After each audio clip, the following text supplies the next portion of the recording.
Part 2 मध्ये 2 number पर्यंत शिकवलं जाईल. पार्ट 9 पर्यंत तुम्हाला कोणत्याही मी दररोज शाळेमध्ये माझ्या मित्रासोबत सकाळी 7:30 उड्या मारत जातो हे वाक्य तुम्हाला इंग्रजीत लिहायला येणार म्हणजे येणारच.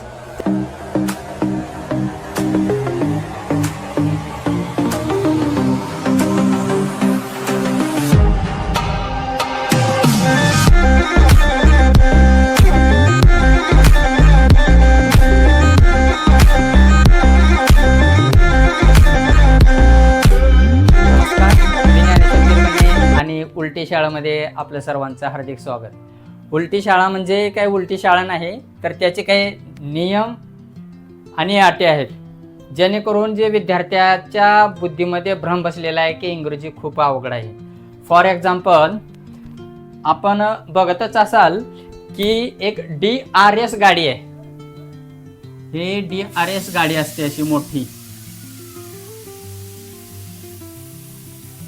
आणि ते फक्त त्याला 4 टायर असतात, परंतु याच्यामध्ये माल जो असतो तो खूपच हलका असतो. परंतु काही ट्रक असतात जे दिसायला कमी उंचीचे असतात परंतु त्याला 6 ते 12 14 टायर असतात, परंतु त्याच्यामध्ये माल खूप जड असतो. म्हणजे DRS त्याला DRS गाडी म्हणतो. DRS म्हणजे ज्ञानेश्वराज रिव्हर्स सिस्टम म्हणजे उलटी सिस्टम. आपण जसं सरळ जातो तसंच आता रिव्हर्स यायचं. परंतु याच्यामध्ये इंग्रजी शिकायचे आहे पण याच्यामध्ये सर्वात नियम आणि अटीमध्ये प्राधान्य आहे विद्यार्थ्याला 1 ते 9 पर्यंत उजळणे आले पाहिजे.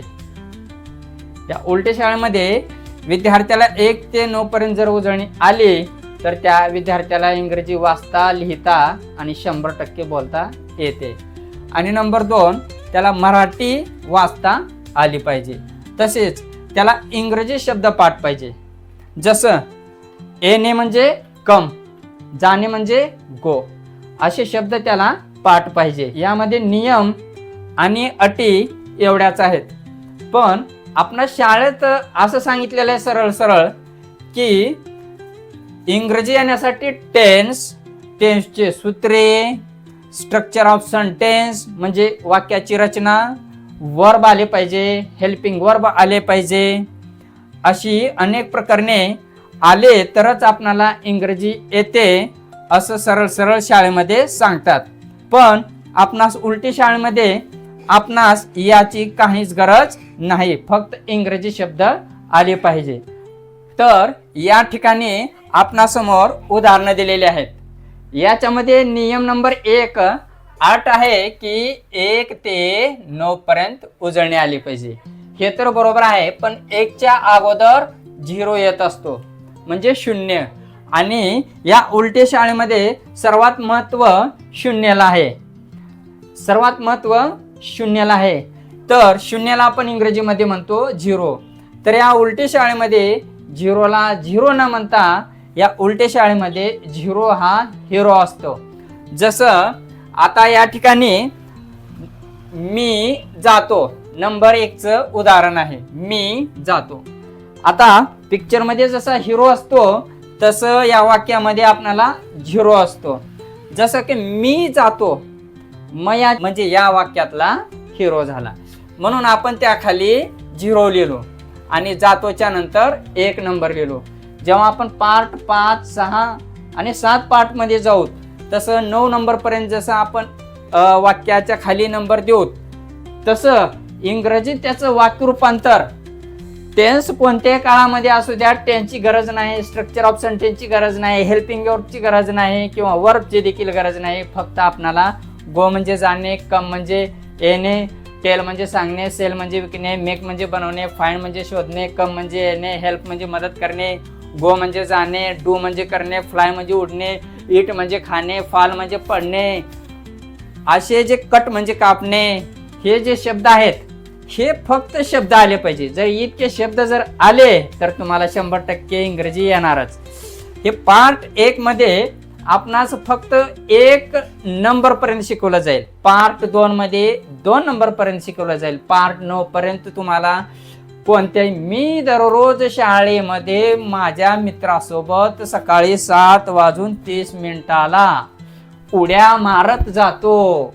हे वाक्य तुम्हाला इंग्रजीत लिहायला येणार म्हणजे येणारच. तर ती पद्धत तुम्हाला स्टेप बाय स्टेप जावं लागेल. पार्ट 1 मध्ये 1 नंबरवर शिकवायचं, पार्ट 2 मध्ये 2, आणि जेव्हा पार्ट 9, 10 असे 50 पार्ट आहेत, आणि जेव्हा 25-30 पार्ट पर्यंत जाऊत आपण, असे अनेक मोठे मोठे वाक्य आपण सहजरित्या ट्रान्सलेशन मराठीतलं इंग्रजीत सहज आणि सोप्या पद्धतीनं शिकणार आहोत. तर मी जातो, मी म्हणजे आय, आणि जातोला आपण म्हणायचं गो. हे जे 2, 1च्या नंतर 2, 3, 4, 5, 6, 7 पार्ट नंबर 50 तिथपर्यंत 50 नंबर येईल. परंतु जर तुम्हाला मराठी वाचता आली, की तुम्हाला इंग्रजी शब्द आले, की तुम्हाला कोणतंही वाक्य कोणत्या काळामध्ये आहे तर ओळखता येईलच, परंतु त्याचं इंग्रजीमध्ये करेक्ट ट्रान्सलेशन करता देखील येईल. आता तो येतो, तोला म्हणायचं आपण ही, आणि येतो म्हणजे कम, COME. आता कम म्हणजे येणे, कम म्हणजे येणे. येतोला पण कम वापरायचं, येणेला पण कम वापरायचं. आणि हे येतो त ता ते जर मराठी वाक्याच्या शेवटी असेल, त ता ते तो, त ता ते तो जर मराठी वाक्याच्या शेवटी असेल तर ते साध्या वर्तमान काळातील वाक्य समजावे. म्हणून साध्या वर्तमान काळामध्ये जर मराठीत वाक्य असेल तर आपण आहे म्हणून आपण हिच्या पुढे जेही वर्ब येईल, वर्ब म्हणजे हे क्रियापद, त्याला यस किंवा ईएस प्रत्यय लावावा. यस किंवा ईएस प्रत्यय कसा लावावा हे आपण पुढे पुढे पार्ट मध्ये शिकणार आहोत. ती पळते, तिला आपण म्हणायचं शी, पळणे म्हणजे रन. शेवटी वाक्याचे काय आलं ते, म्हणून आपण याला वापरायचं यस. म्हणजे काय झालं, शी रन्स. आणि आपण जसं पुढे पुढे जाऊ तसं तसं आपल्याला जास्त माहिती मिळणार आहे. आम्ही खेळतो, आम्हीला म्हणायचं वी, खेळतोला म्हणायचं प्ले. आम्ही खेळतो वी प्ले.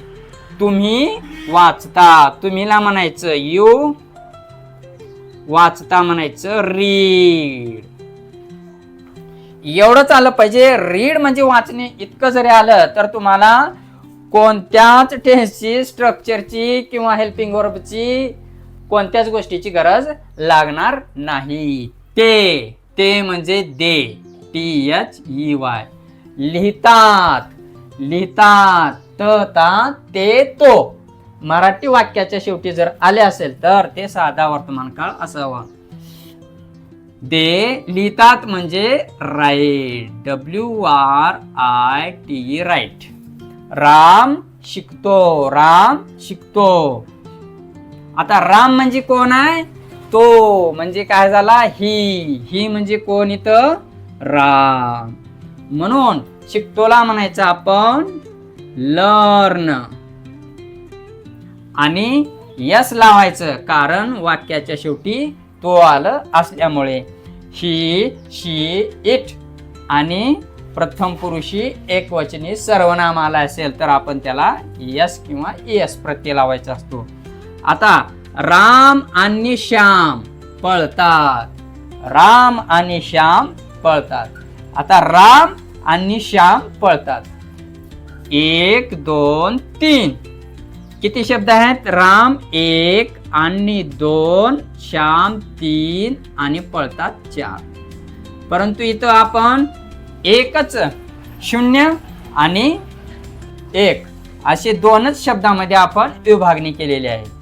आपण तसं कसं करायचं, राम आपण एकच केलेला आहे हिरो, राम अन्नीला म्हणायचं अँड 3 नंबरला कोणता आहे श्याम. श्याम पळतात. रन. आता राम आले श्याम आले परंतु रनला यस का बरं लागत नाही.